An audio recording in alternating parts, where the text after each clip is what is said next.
Hello everyone, c'est moi pour ma vidéo de la semaine. Et cette semaine, comme vous me l'avez réclamé, et parce que c'est une suite logique après ma vidéo sur l'effet Mandela, je m'attaque à la théorie selon laquelle nous vivrions peut-être à l'intérieur d'une simulation. Alors, c'est parti.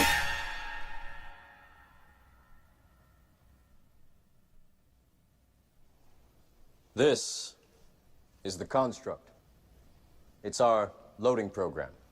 We can load anything from clothing to equipment, weapons, training simulations, anything we need. Right now, we're inside a computer program? Is it really so hard to believe? This isn't real. What is real? How do you define real? This is the world that you know. The world as it was at the end of the 20th century.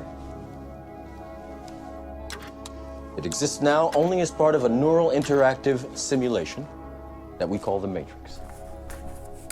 Alors, en 2003, le philosophe Nick Bostrom, et je vous en reparlerai un peu plus tard, a avancé un argument ingénieux selon lequel nous pourrions vivre à l'intérieur d'une simulation informatique créée par une civilisation plus sophistiquée. Il a soutenu que si vous croyez que notre civilisation actuelle fait et peut faire de nombreuses simulations sophistiquées concernant nos ancêtres, alors nous devrions croire que nous sommes probablement à l'intérieur d'une simulation. En ce moment même. Alors c'est vrai que quand tu vois comment on est capable à l'heure d'aujourd'hui en 3D, en réalité augmentée, en réalité virtuelle, de reproduire les dinosaures, enfin moi j'ai vu des shows ici à Vegas où carrément des expositions bluffantes. Après tout, si on peut déjà nous le faire, qui nous dit que la théorie selon laquelle nous vivons dans une simulation informatique peut sembler bizarre, mais elle a trouvé des adeptes. Et pas n'importe quels adeptes. Regardez. What is life for Elon Musk? I find as I get older, I find that question to be maybe more and more confusing or troubling or uncertain.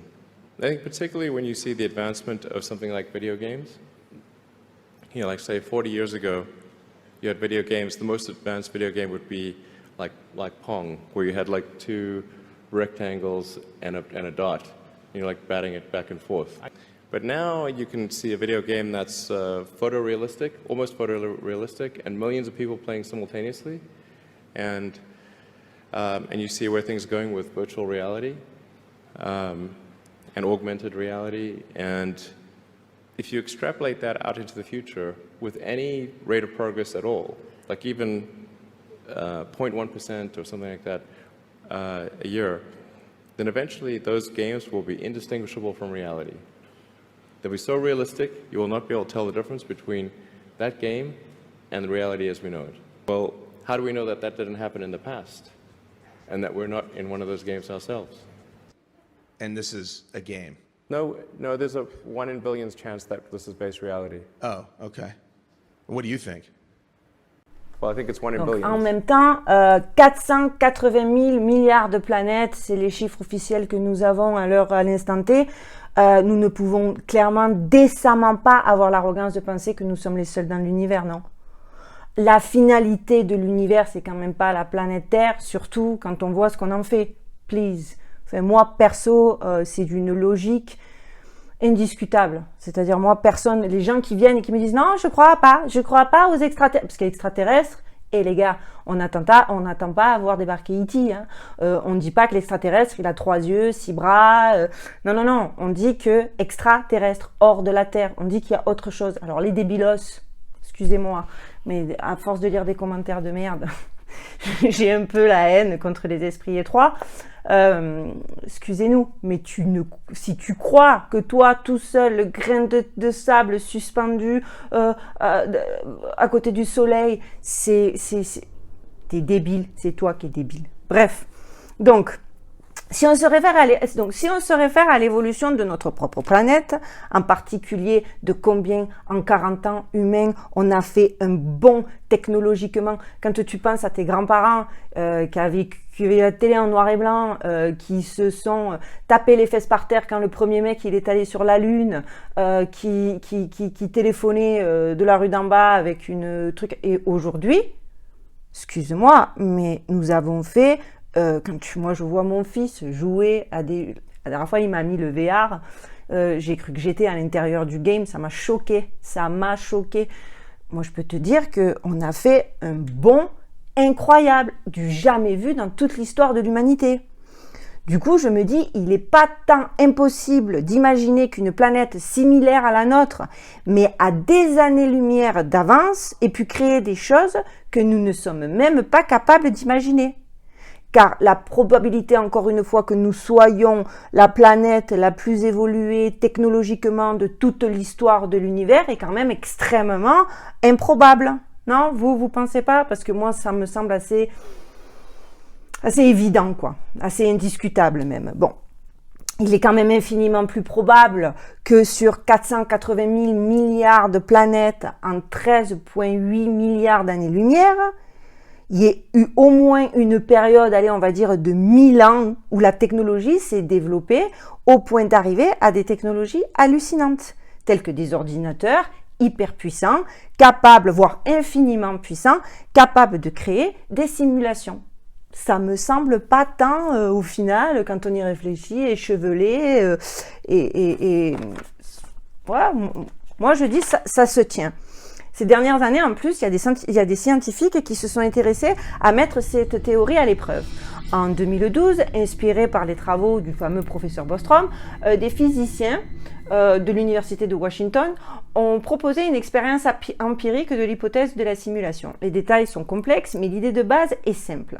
Certaines des simulations informatiques actuelles de notre cosmos produisent des anomalies distinctives. Par exemple, le comportement des rayons cosmiques simulés, quand ils ont fait l'expérience du comportement des rayons cosmiques simulés, présente des défauts révélateurs.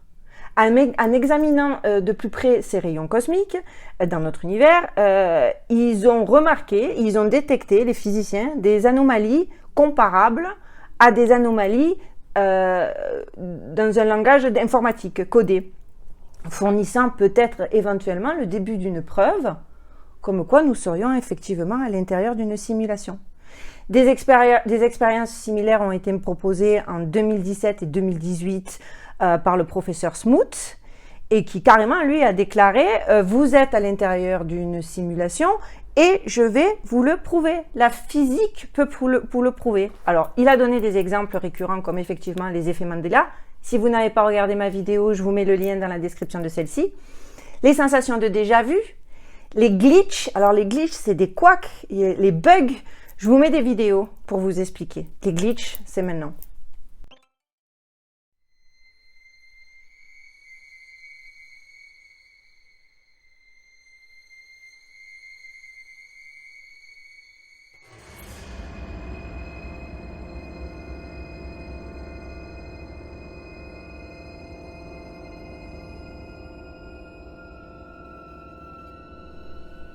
Ouais, ça peut être un exemple de quoi, c'est vrai.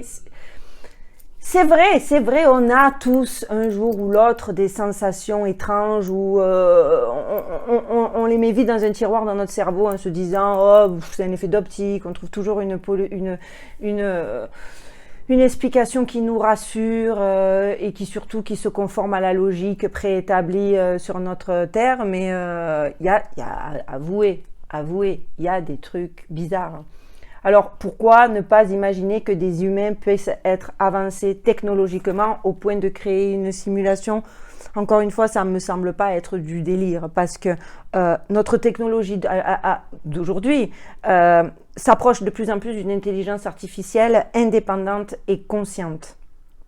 À l'aube de l'intelligence artificielle la plus élaborée au monde, je trouve que ça semble pas si impossible d'imaginer une possibilité comme quoi une planète extrêmement avancée serait capable de créer une simulation comme celle dans laquelle nous vivrions éventuellement. Honnêtement, quand je vois, je sais pas si vous êtes au courant, mais en ce moment, c'est la course Google, Facebook, c'est toute la Silicon Valley, c'est à qui va créer l'intelligence artificielle qui se rapprochera le plus possible des automatismes d'un cerveau humain. Donc je me dis, pourquoi ne pas imaginer qu'avec des années-lumière d'avance, on n'y soit pas arrivé, c'est pas débile. En fait, c'est comme si nous n'étions rien de plus que les Sims d'une planète plus évoluée que la nôtre. De jouer à Sims. Vous voyez Sims? Ça fait peur, hein, je dis pas, hein, ça semble un petit peu, mais why not, quoi. Moi, d'ailleurs, un des arguments en faveur de l'hypothèse de la simulation informatique qui a été avancé donc en 2003 par Nick Bostrom, qui était, au cas où je ne vous l'ai pas dit, philosophe à l'université d'Oxford. Il a suggéré qu'une civilisation avancée et disposant d'une énorme puissance de calcul pourrait avoir décidé de faire revivre ses ancêtres, nous, par des simulations. Ils auraient probablement la capacité même de lancer plusieurs de ces simulations, au point qu'une grande majorité des consciences qui existent seraient en fait des consciences artificielles au sein de ces simulations. Dès lors, à partir de là, il a fait des statistiques mathématiques ou quoi, qui ont suggéré qu'il est bien plus probable que nous faisions partie des consciences simulées. Et en fait, au final, c'est pas tant, ça expliquerait plein de choses, parce que souvent, je remarque que quand on parle de religion, quand on parle de théories, de complot, quand on parle de... les gens, souvent, s'attaquent à la forme, et alors que sur le fond, ils sont absolument d'accord. Par exemple, il y en a qui vont vouloir... Je vais leur parler de cette théorie, ils vont me dire mais n'importe quoi. Et derrière, ils vont être assez d'accord avec le fait qu'il existerait éventuellement des dimensions parallèles. Mais pourquoi ces dimensions parallèles, au final, ne seraient pas juste d'autres simulations ? Je ne sais pas si vous me suivez, mais je fais de mon mieux. En tout cas, si on y réfléchit, même, c'est exactement ce que disent les spiritualités, quoi. Notre conscience existe à l'extérieur. Les bouddhistes parlent même de la vie comme d'un rêve dont on se réveillerait après la mort. Nos corps produisent d'ailleurs leur propre réalité simulée lorsque nous dormons. Sans compter, j'ai lu aussi dans le cadre de mes recherches beaucoup de témoignages sur des gens qui ne se connaissent pas, d'une autre culture, qui font des rêves en commun. Donc, le fait qu'on se regarde de plus en plus jouer à des jeux vidéo via différentes plateformes montre aussi que les frontières entre réalité et fiction sont de moins en moins discernables. Et dans les jeux, chacun accomplit une série de tâches ou de quêtes. C'est systématiquement, je ne sais pas si vous voyez, mais le même schéma. Une tendance d'ailleurs qui rappelle les grands textes mythologiques et religieux qui jugent les hommes en fonction de leurs actes. Tous évoquent un moment pendant lequel un individu doit passer en revue ce qui s'est passé au cours de sa vie. Cela même ressemble furieusement au récit des personnes qui ont vécu l'expérience d'une mort imminente. Ils soutiennent qu'ils sont sortis de leur propre corps et se sont observés au-dessus comme s'ils avaient adopté une autre perspective dans un jeu vidéo. Bon, moi je dis pas c'est sûr, je dis pas, mais je dis en tout cas, ce que je dis c'est que c'est loin de pas tenir la route, quoi. Alors, je veux bien comprendre, généralement, je me rends compte aussi que la peur nous fait éviter le questionnement. Quand ça gêne, on balaye ça avec des a priori, c'est n'importe quoi, on creuse pas, on lit dans les grandes lignes, on décide que c'est trop bizarre. Enfin, moi, je vois ma mère, elle a tellement peur de ça que c'est limite, elle ne veut pas en entendre parler. J'en reviens à ce que je vous avais déjà dit. Hein. C'est comme quand quand Christophe Colomb est arrivé sur la plage et que la même tribu, au même instant, dans le même angle de vue, les mêmes cultures, les mêmes personnes, il y a des gens qui ont vu arriver les bateaux et les autres qui ne les ont pas vus parce que le conditionnement de notre cerveau est quand même assez bluffant, quoi. Mais je veux bien comprendre qu'on a peur, parce qu'après tout cela ne nous dit pas exactement qu'est-ce qu'il y a à l'extérieur de cette simulation. Des êtres humains du futur, des extraterrestres, des anges, Dieu, une intelligence artificielle hyper sophistiquée. Regardez par exemple dans le film Matrix, c'est des machines hyper puissantes. Donc, ouais, quoi qu'il en soit, les croyants auront en principe moins de mal à se poser la question et à le découvrir que les matérialistes pour qui il n'existe que la matière. Autrement dit, que les informations cachées au sein des particules. Mais toute information a une origine, n'est-ce pas? Et je vais même vous dire mieux, notre univers participe au soutien de ces théories, puisque toutes ces particules, son espace, son temps, son énergie peuvent être divisées de manière élémentaire comme des pixels d'un jeu vidéo.